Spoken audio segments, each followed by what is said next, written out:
is that you're hearing people that say, most of the time out of those people, that it does matter and they do change. But is it working? Is it helping us be healthy? Right. Yeah, that's the good question to ask. And guess what?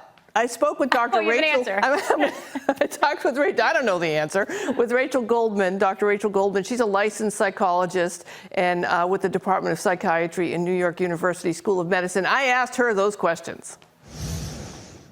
Dr. Goldman, thanks so much for joining us.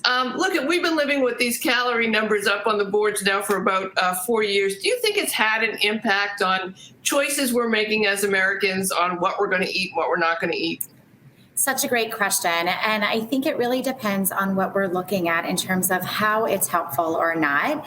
So, having the calories available can, of course, inform our decisions. So people can look at the calorie count and know what exactly calorie-wise that they're eating. But it's also missing a big part because it can be quite misleading, as all calories are not created equal. And just having something that is lower calorie does not necessarily mean that it is healthier. So I do think it is helping people inform their decisions, perhaps, but it could also be quite triggering. So, it's really a difficult question and depends on what we are saying when we're asking, is it helpful or how is it impacting somebody's health? There have been recent reports that we've been talking about, not only about posting the calories for the good and the bad, as you mentioned, but also where do calories come from? I heard a podcast last year that said it's kind of made up science in a way, that it's a guidepost, it's an estimate, but when we look at it, it says, oh, this says 230 calories. We don't really know that, especially depending on how my body works and your body works. And we're also getting information about how the BMI, the body mass index, was designed, that it was white guys from Europe. And, guess what? They're not everywhere. What's your take on how we should take this information in to help, make healthier decisions?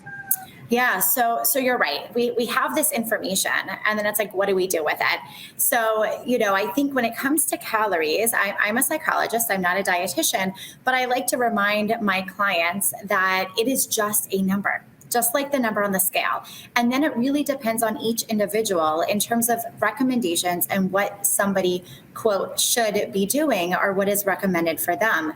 Just like BMI, it is a single number that can tell us something, but it's not telling us a whole story. So a BMI is just a number that is supposed to predict somebody's health, but it is not telling us somebody's metabolic health, cardiovascular health, or it's going to really tell somebody's health or illness. It's the same as the number on the scale. It can mean different things to different people, but it is a single measure. And I think that is something that's really important to remember, that one number can't tell us the whole story. So if we're trying to get healthier or be healthier, we need to look beyond just calories. We need to look beyond just the number on the scale or just what BMI is. So the message has always been slow and steady, wins the race. Don't try and do it overnight. Try and integrate good behavior patterns, get some coaching and some help if you can, make good decisions.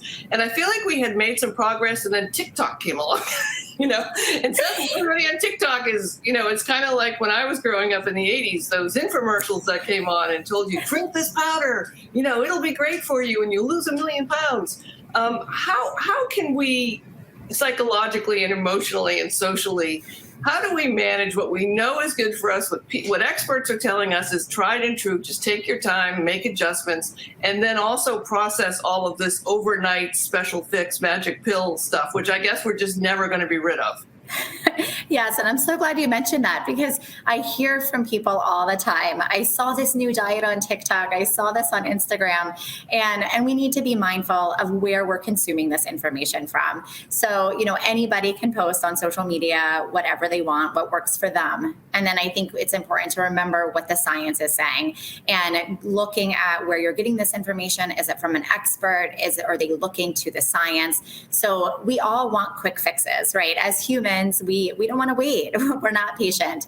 And I think it's important that we try to remember that if we do want lasting weight loss and to be healthy, it does take time, and it does mean changing some of our health behaviors in order to lose that weight and become healthier. And anything that sounds like it's a quick fix or an overnight fix is most likely not sustainable.